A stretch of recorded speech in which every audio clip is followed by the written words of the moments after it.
Documento 21. Os filhos criadores do paraíso. Os filhos criadores são aqueles que geram os universos locais do tempo e do espaço e que os governam. Esses criadores e soberanos do universo são de origem dual, incorporando as características de Deus, o Pai, e de Deus, o Filho. Cada filho criador, todavia, é diferente de todos os outros. Cada um deles é único em natureza, bem como em personalidade. Cada um é o filho unigênito do ideal perfeito da deidade de sua origem. No imenso trabalho de formar, organizar, fazer evoluir e perfeccionar um universo local, esses filhos elevados sempre desfrutam da aprovação sustentadora do Pai Universal. A relação dos filhos criadores com o seu Pai do Paraíso é tocante e superlativa. Dúvida alguma há de que a profunda afeição da deidade pela sua progenie divina seja a fonte do amor, cheio de beleza e quase divino, que os pais mortais também nutrem pelos seus filhos. Esses filhos primeiros do paraíso são personalizados como Micaéis. Quando saem do paraíso para fundar os seus universos, são conhecidos como Micaéis criadores. Quando estabelecidos em autoridade suprema, eles são chamados de Micaéis mestres. Algumas vezes referimos-nos ao soberano do vosso universo de Nébadon como Cristo Micael. Para sempre, eternamente, reinam eles segundo a ordem de Micael, sendo essa a designação do primeiro filho da sua ordem e natureza. O Micael original, ou o primogênito, nunca experienciou a encarnação como um ser material, mas por 7 vezes ele passou pela experiência de ascensão da criatura espiritual nos 7 circuitos de Avona, tendo avançado desde as esferas externas até o circuito mais interno da criação central. A ordem de Micael conhece o grande universo de uma extremidade à outra. Não há nenhuma experiência essencial de qualquer dos filhos do tempo e do espaço da qual os Micaéis não hajam pessoalmente participado. Eles são, de fato, partícipes, não apenas da natureza divina, mas também da vossa natureza, de todas as naturezas, da mais alta à mais baixa. O Micael original é o alto presidente dos filhos primários do paraíso, quando eles se reúnem para conferências no centro de todas as coisas. Não faz muito tempo, em Uversa, registramos uma transmissão universal de um conclave extraordinário na Ilha Eterna, de 150 mil filhos criadores reunidos na presença dos seus pais e empenhados nas deliberações que têm a ver com o progresso da unificação e estabilização do universo dos universos. Esse era um grupo seleto de Micaéis soberanos, filhos já com as 7 auto-outorgas cumpridas. 1. Origem e natureza dos filhos criadores. Quando a plenitude da ideação espiritual absoluta no Filho Eterno alcança a plenitude do conceito da personalidade absoluta no Pai Universal, quando tal unificação criadora é final e plenamente atingida, quando essa identidade absoluta de espírito e essa unificação infinita de conceito de personalidade ocorrem, então, imediatamente, sem que nenhuma das deidades infinitas perca nada em personalidade ou em prerrogativa, surge nesse momento exato, em existência plena e completa, um filho criador novo e original. Um filho unigênito do ideal perfeito e da ideia poderosa, cuja unificação produz essa nova personalidade criadora em poder e perfeição. Cada filho criador é uma progenie unigênita e unicamente gerável da união perfeita entre os conceitos originais das duas mentes infinitas, eternas e perfeitas dos criadores, para sempre eternos e existentes do universo dos universos. Nunca poderá existir um outro filho como este ou aquele, porque cada filho criador é a expressão inqualificável, acabada e final, e a incorporação de toda e qualquer fase de cada característica, de cada possibilidade e de cada realidade divina que jamais poderia, por toda a eternidade, ser encontrada ou expressa, ou ainda evoluir a partir daqueles potenciais criativos divinos que se uniram para trazer esse filho Micael à existência. Cada filho criador é o absoluto dos conceitos unificados da deidade que constituem a sua origem divina. As naturezas divinas desses filhos criadores são, em princípio, derivadas igualmente dos atributos de ambos os pais do paraíso. Todos compartilham da plenitude da natureza divina do Pai Universal e das prerrogativas criadoras do Filho Eterno. Mas, à medida que observamos as realizações práticas das atribuições dos Micaéis nos universos, discernimos diferenças aparentes. Alguns filhos criadores parecem ser mais como Deus, o Pai, outros mais como Deus, o Filho. Por exemplo, a tendência da administração no universo de Nébadon sugere que o seu filho criador e governante seja um daqueles cuja natureza e cujo caráter assemelham-se mais aos do Filho materno eterno. Deveria ainda ser dito, pois, que alguns Micaéis do paraíso, que presidem aos universos, se assemelham igualmente a Deus, o Pai, ou a Deus, o Filho. E tal observação, em nenhum sentido, implica crítica nenhuma. É apenas o registro de um fato. Não sei o número exato de filhos criadores que existem, mas tenho boas razões para acreditar que há mais de 700 mil. Ora, sabemos que há exatamente 700 mil uniões dos dias, e nenhum mais está sendo criado. Também observamos que os planos de ordenação da idade atual do universo parecem indicar que uma união dos dias deve estar sediado, em cada universo local, como embaixador conselheiro da Trindade. Notamos, ademais, que o número constantemente crescente de filhos criadores excede já o número estacionário de uniões dos dias. Contudo, no que concerne à quantidade dos Micaéis, além dos 700 mil, nunca fomos informados de nada. 2. Os criadores dos universos locais. Os filhos do paraíso da ordem primária são projetistas, criadores, construtores e administradores dos seus respectivos domínios, os universos locais do tempo e do espaço, unidades criativas básicas dos 7 superuniversos evolucionários. A um filho criador é permitido escolher a localização espacial da sua futura atividade cósmica.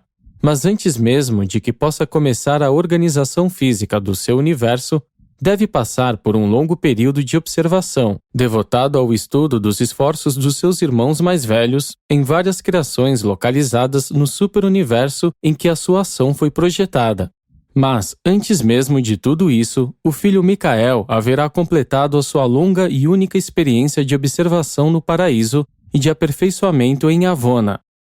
Quando um filho criador parte do paraíso para embarcar na aventura de criar um universo, de tornar-se o dirigente e virtualmente o Deus do universo local da sua própria organização, então, pela primeira vez, ele encontra-se em contato íntimo com a terceira fonte centro, e sob muitos aspectos torna-se dependente dela.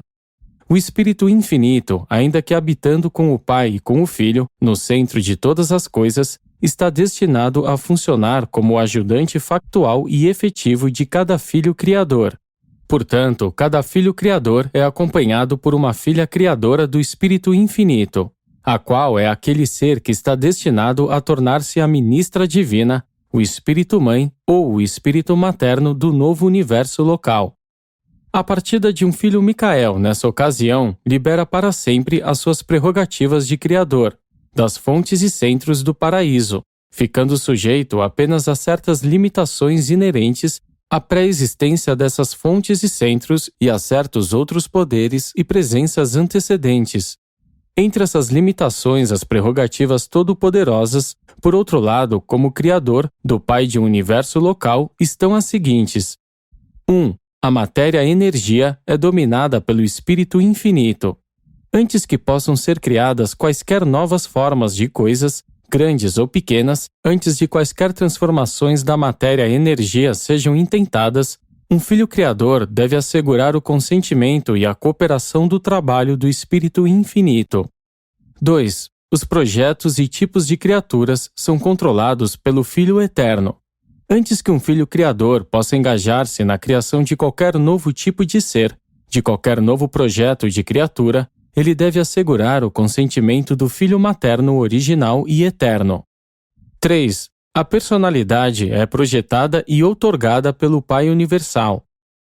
Os tipos e modelos de mente são determinados pelos fatores do ser da pré-criatura. Depois que esses fatores houverem sido associados para constituir uma criatura, pessoal ou não, a sua mente é um dom da terceira fonte centro, fonte universal do ministério da mente a todos os seres abaixo do nível dos criadores do paraíso. O controle dos projetos e tipos de espírito depende do nível da sua manifestação. Em última análise, o projeto espiritual é controlado pela Trindade, ou pelos dons de espírito no nível de pré-trindade, das personalidades da Trindade, Pai, Filho e Espírito. Assim que um filho tão perfeito e divino haja tomado posse da locação espacial do seu universo escolhido, assim que os problemas iniciais da materialização do universo e do equilíbrio bruto tenham sido resolvidos, assim que ele tenha formado uma união eficaz e cooperativa de trabalho com a filha, complemento seu do Espírito Infinito, então este Filho Universal e este Espírito Universal iniciam aquele enlace que se destina a dar origem às inúmeras hostes de filhos seus naquele universo local. Em conexão com esse evento, a focalização do Espírito Infinito do Paraíso no Espírito Criativo é transformada na sua natureza, assumindo as qualidades pessoais do Espírito Materno de um universo local. Não obstante todos os filhos criadores serem, divinamente, como seus progenitores do paraíso, um não se parece exatamente com o outro. Cada um deles é único, diverso, exclusivo e original, tanto em natureza quanto personalidade. E posto que eles são os arquitetos e elaboradores dos planos da vida nos seus respectivos reinos, essa diversidade mesma assegura que os seus domínios sejam também diversos em cada forma e fase da existência vivente nascida de um Micael, que pode ser criada ou subsequentemente evoluir dele. Daí as ordens de criaturas nativas dos universos locais serem tão variadas. Não há dois universos que sejam administrados ou habitados por seres nativos de origem dual que sejam idênticos sob todos os aspectos. Dentro de qualquer superuniverso, cerca da metade dos seus atributos inerentes é muito semelhante, sendo derivada dos espíritos criativos uniformes. A outra metade varia, sendo derivada dos filhos criadores diversificados. Essa diversidade, no entanto, não caracteriza as criaturas apenas com origem no espírito criativo, nem os seres importados que são nativos do universo central ou dos superuniversos. Quando um filho Micael está ausente do seu universo, o governo deste é assumido pelo seu filho, o primogênito deste universo, o brilhante estrela matutino, o executivo principal do universo local. O conselho e assessoramento do União dos Dias é muito valioso em tais ocasiões. Durante tais ausências, um filho criador torna-se capaz de conferir ao espírito materno coligado o supercontrole da sua presença espiritual nos mundos habitados e nos corações dos seus filhos mortais. E o espírito materno de um universo local permanece constantemente na sua sede central, estendendo os seus cuidados protetores e ministério espiritual às partes mais afastadas do seu domínio evolucionário. A presença pessoal de um filho criador no seu universo local não é imprescindível ao bom funcionamento de uma criação material estabelecida. Esses filhos podem viajar ao paraíso e ainda assim os seus universos seguirão os seus cursos no espaço. Eles podem sacrificar as suas linhas de poder para encarnarem-se como filhos do tempo, e ainda assim seus reinos girarão à volta dos seus respectivos centros. No entanto, nenhuma organização material é independente da atração da gravidade absoluta do paraíso, nem do supercontrole cósmico inerente à presença espacial do absoluto inqualificável.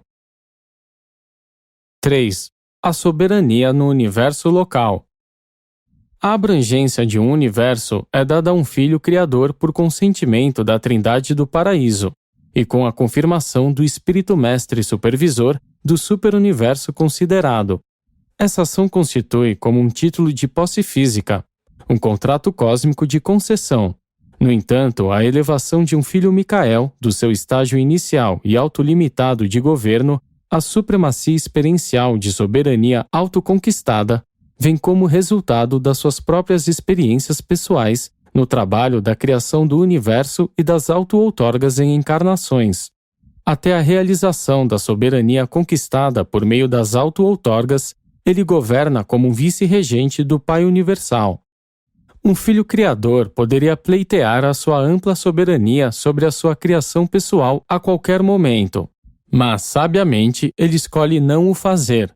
Se antes de passar como criatura pelas auto-outorgas, ele assumisse uma soberania suprema não conquistada, as personalidades do paraíso que residem no seu universo local retirar-se-iam. Todavia, isso nunca aconteceu nas criações do tempo e do espaço. O fato da autoria criadora implica a plena soberania, mas os Micaéis escolhem conquistá-la experiencialmente. E, com isso, mantém a colaboração total de todas as personalidades do paraíso ligadas à administração do seu universo local. Não temos conhecimento de nenhum Micael que haja procedido de outro modo, mas todos eles poderiam fazê-lo, pois são filhos verdadeiramente dotados de livre-arbítrio. A soberania de um filho criador em um universo local passa por 6, talvez por 7, estágios de manifestação experiencial. Estes surgem na ordem seguinte. 1. A soberania inicial como vice-regente, a autoridade solitariamente provisória exercida por um filho criador antes que o espírito criativo materno coligado adquira as qualidades da personalidade. 2. A soberania conjunta como vice-regente, o governo conjunto do par do paraíso, subsequente à conquista da personalidade feita pelo espírito materno do universo. 3. A crescente soberania de vice-regente, a autoridade em avanço de um filho criador durante o período das suas 7 auto-outorgas como criatura. 4. A soberania suprema, a autoridade estabelecida que se segue à conquista feita após a 7ª auto-outorga. Em Nébadon, a soberania suprema data do término da auto-outorga de Micael em Urântia. Tem existido por pouco mais de 19 séculos no vosso tempo planetário.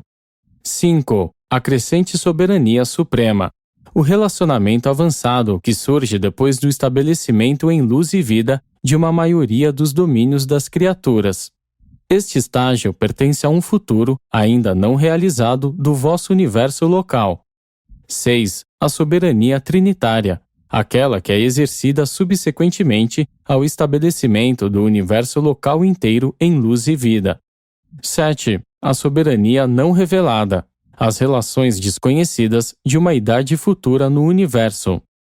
Ao aceitar a soberania inicial como vice-regente de um universo local projetado, um Criador Micael faz um juramento à Trindade, de não assumir a soberania suprema até que as suas 7 auto-outorgas como criatura hajam sido completadas e certificadas pelos governantes do superuniverso.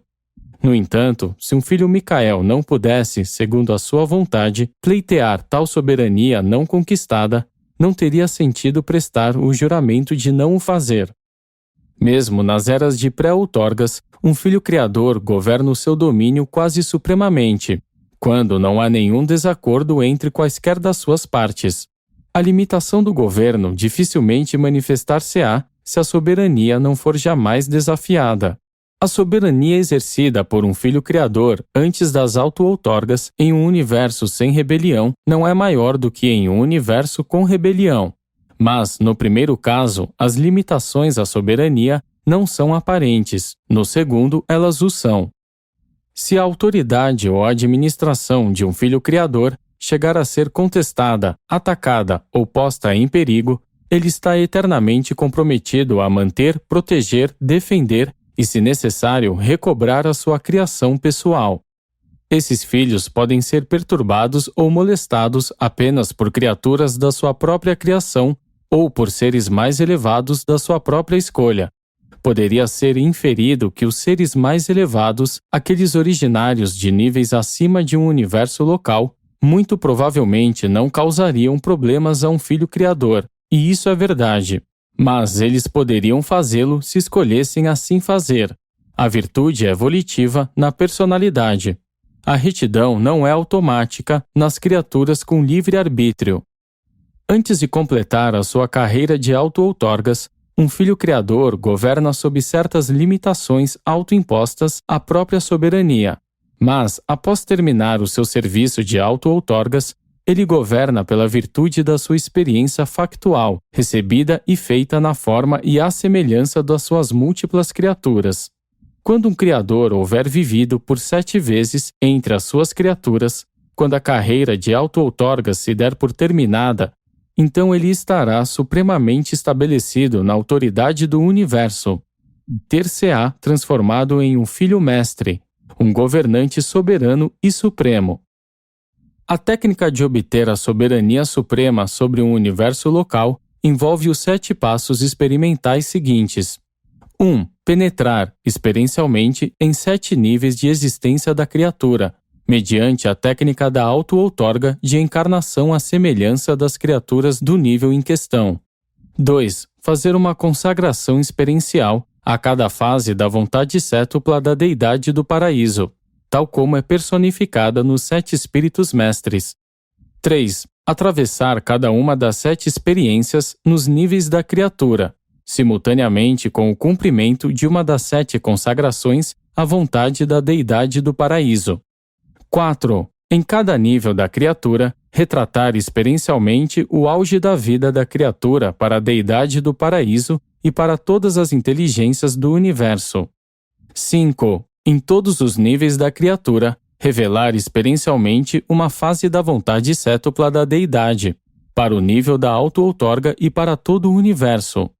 6. Unificar experiencialmente a experiência cétupla como criatura com a experiência cétupla de consagração à revelação da natureza e da vontade da deidade. 7. Alcançar relações novas e mais elevadas com o Ser Supremo. A repercussão da totalidade dessa experiência de Criador-Criatura implementa a realidade no superuniverso de Deus, o Supremo, bem como a soberania no espaço-tempo do Supremo Todo-Poderoso, e factualiza a soberania suprema no universo local de um Micael do Paraíso. Ao estabelecer sobre a questão da soberania em um universo local, o Filho Criador não apenas está demonstrando a sua própria idoneidade para governar, mas está também revelando a natureza e retratando a atitude cétupla das deidades do paraíso. O entendimento finito e a apreciação da primazia do Pai, parte da criatura, são concernentes à aventura de um Filho Criador, quando ele condescende em ter, por si mesmo, a forma e as experiências das suas criaturas. Esses filhos primazes do paraíso são os reveladores reais da natureza amorosíssima do Pai e da sua autoridade benévola. O mesmo Pai que, em coligação com o Filho e o Espírito, é o centro universal de todo o poder, personalidade e governo em todos os reinos universais. 4. As auto-outorgas dos Micaéis. Há 7 grupos de filhos criadores auto-outorgadores, e eles são classificados assim, de acordo com o número de vezes que já se hajam outorgado a si próprios as criaturas dos seus reinos. Tais grupos abrangem desde a experiência inicial, passando pelas outras 5 esferas das auto-outorgas progressivas, até atingir o 7º episódio final da experiência criatura-criador. As auto-outorgas avonais são sempre feitas à semelhança da carne mortal, mas as 7 auto-outorgas de um Filho Criador envolvem o seu aparecimento em 7 níveis de existência das criaturas e pertencem à revelação das 7 expressões primárias da vontade e da natureza da deidade. Sem exceção, todos os filhos criadores passam por essas 7 doações de si próprios aos seus filhos criados, antes de assumir a jurisdição estabelecida e suprema sobre os universos da sua própria criação. Embora essas 7 auto-outorgas variem nos diferentes setores e universos, elas abrangem sempre a aventura da auto-outorga mortal. Nesta auto-outorga, afinal, um Filho Criador aparece como um membro de uma das raças mortais mais elevadas, em algum mundo habitado, geralmente como um membro daquele grupo racial que contém o maior legado hereditário da cepa adâmica, a qual anteriormente havia sido importada para elevar o status físico dos povos de origem animal. Apenas uma vez na sua carreira cétupla de filho auto-outorgado, um Micael do Paraíso nasce de mulher, tal como ficou para vós feito o registro do menino de Belém. Por apenas uma vez, ele vive e morre como um membro da mais baixa ordem de criaturas volitivas evolucionárias. Após cada uma das suas auto-outorgas, um filho criador prossegue até a mão direita do pai, para então ganhar a aceitação do pai às suas auto-outorgas e receber a instrução preparatória para o próximo episódio de serviço ao universo. Em seguida, a sétima auto-outorga, afinal, o Filho Criador recebe do Pai Universal a suprema autoridade e a jurisdição sobre o seu universo. Segundo consta nos registros, o Filho Divino que por último apareceu no vosso planeta foi um Filho Criador do Paraíso que havia já completado 6 fases da sua carreira de auto-outorgas. Consequentemente, quando ele se liberou da sua prisão na consciência da vida encarnada em Urântia, ele pôde dizer, e realmente disse, está consumado, e estava literalmente terminado. A sua morte em Urântia completou a sua carreira de auto-outorgas. Era o último passo para cumprir o juramento sagrado de um Filho Criador do Paraíso. E uma vez realizada essa experiência, tais filhos tornam-se os soberanos supremos do universo. Não mais governam como vice-regentes do Pai, mas sim pelo seu próprio direito e em seu próprio nome, como Rei dos Reis e Senhor dos Senhores. Com algumas exceções declaradas, esses filhos de auto-outorgas cétuplas são supremos, irrestrita e inqualificavelmente, nos universos da sua morada. No que concerne ao seu universo local, todo o poder nos céus e na terra foi delegado a esse Filho Mestre triunfante e entronizado. Os filhos criadores, após completarem as suas carreiras de auto-outorgas, são considerados uma ordem separada, a dos filhos mestres cétuplos. Pessoalmente, os filhos mestres são idênticos aos filhos criadores, mas já passaram por uma experiência tão singular de auto-outorgas que são comumente encarados como uma ordem diferente. Quando um filho criador se designa a efetivar uma auto-outorga, uma mudança real e permanente está destinada a acontecer. É bem verdade que o filho auto-outorgado continua sendo ainda nada menos do que um criador, mas terá acrescentado à sua natureza a experiência de uma criatura. E isso demove para sempre do seu nível divino de filho criador, elevando-o até o plano experiencial de filho mestre, aquele que conquistou plenamente o direito de governar um universo e administrar os seus mundos. Esses seres incorporam tudo o que pode ser assegurado a eles da paternidade divina e abraçam tudo o que pode ser derivado da experiência da criatura perfeccionada.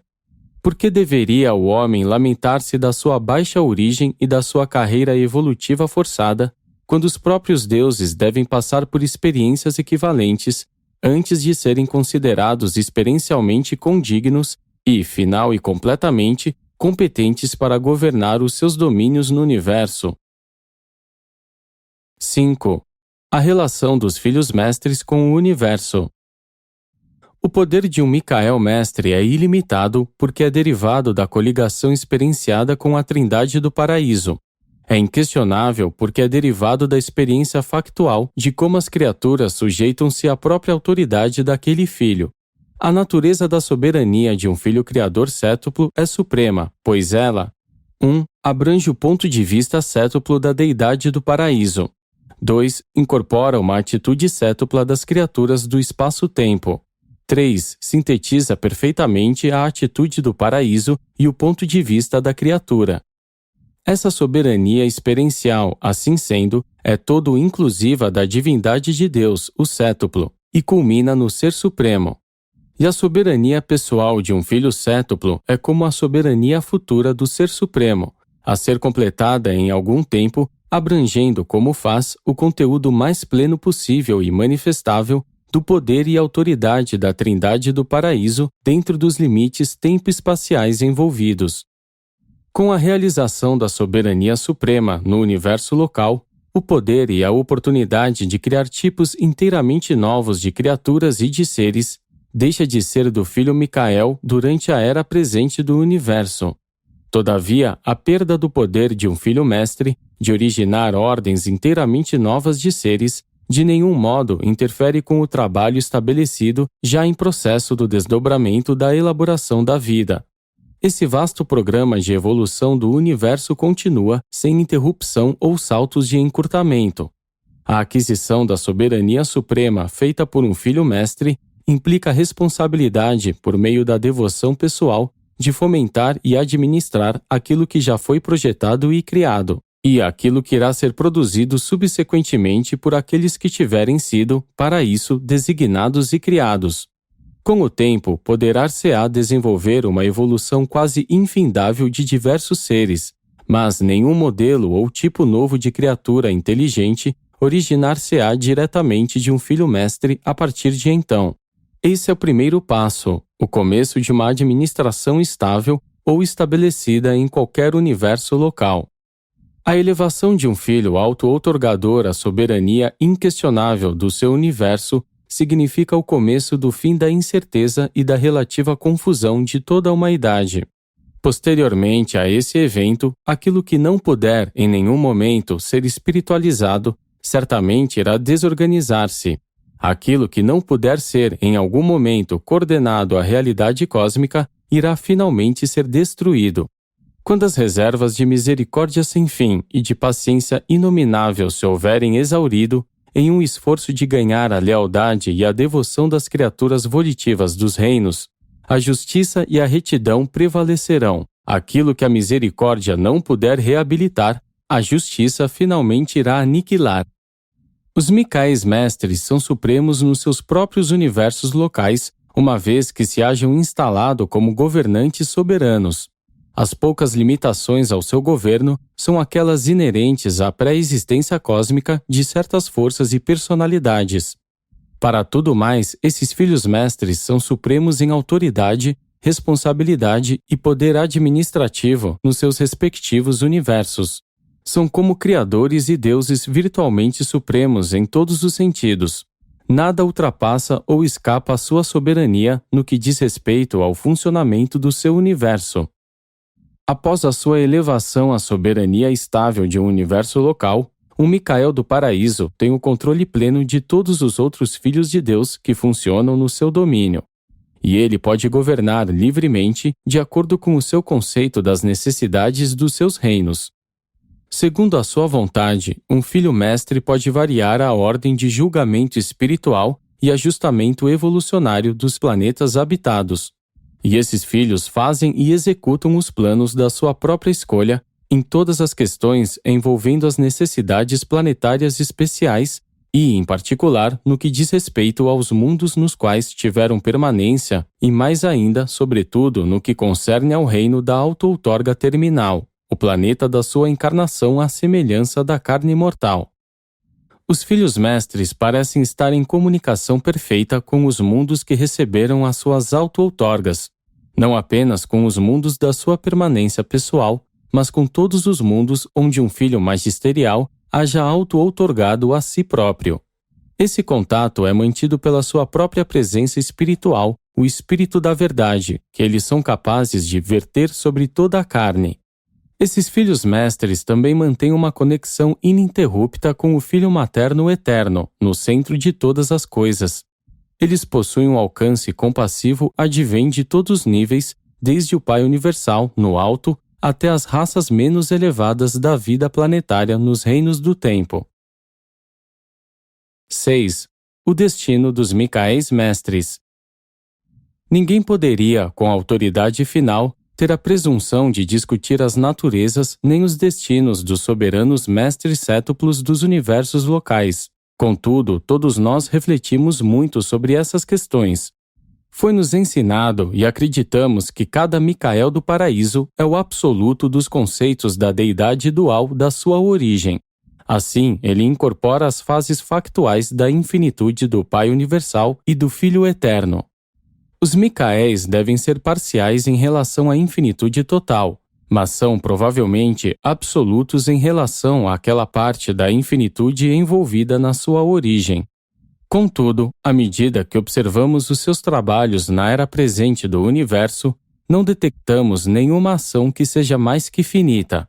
Qualquer capacidade suprafinita em conjectura estaria, pois, autocontida, bem como ainda não revelada.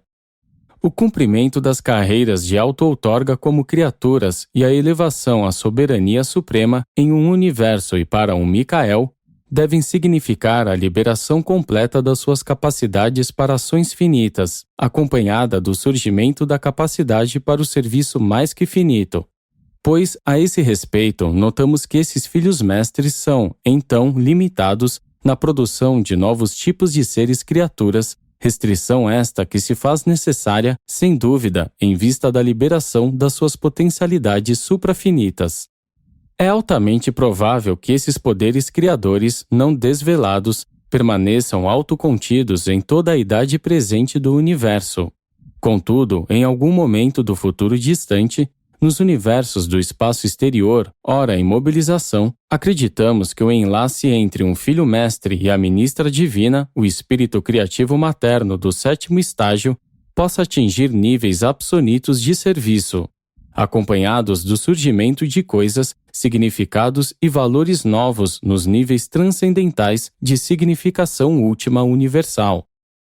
Do mesmo modo que a deidade do Supremo está se factualizando, em virtude do serviço experiencial, os filhos criadores também estão atingindo a realização pessoal dos potenciais das divindades do paraíso, contidos nas suas naturezas inescrutáveis. Quando estava em Urântia, o Cristo Micael disse certa vez: "Eu sou o caminho, a verdade e a vida." E acreditamos que na eternidade o destino dos Micaéis seja literalmente constituírem-se no caminho, na verdade e na vida de todos, iluminando sempre a senda estreita que leva todas as personalidades do universo à suprema divindade pela absolutude última até a finalidade eterna da deidade. Apresentado por um perfeccionador da sabedoria de Uversa.